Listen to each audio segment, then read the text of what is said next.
সাকিব জিৎ একসাথে আসছে কি, এটা খুবই একটা বিষয় যে সাকিব খান আর জিৎ আসছে কিনা।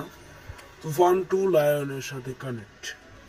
লায়ন যদি হয় তাহলে সাকিব খানের সাথে জিৎকে দেখা যাবে তুফান 2-তে। আবার তুফান 3 থেকে লায়ন 2 থেকে মেয়ে দেবে সাকিব খান। তো এটা খুবই ভালো ব্যাপার। এই বছরের ডিসেম্বরের দিকে হতে পারে লায়নের পরে তুফান 2 শুরু হতে পারে।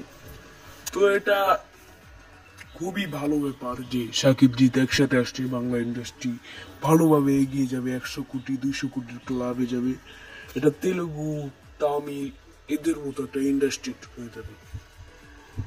আশা করি আপনারা বুঝতে পেরেছেন, এটা আর বোঝানোর কিছু নাই। সাকিব জিৎ একসাথে আসছে খুব শীঘ্রই। লায়ন থেকে তুফানে কেমিও দিবে জিৎ। তো আজকের ভিডিওটি এ পর্যন্ত। ধন্যবাদ পুরো ভিডিওটি দেখার জন্য। সাবস্ক্রাইব করে দিন।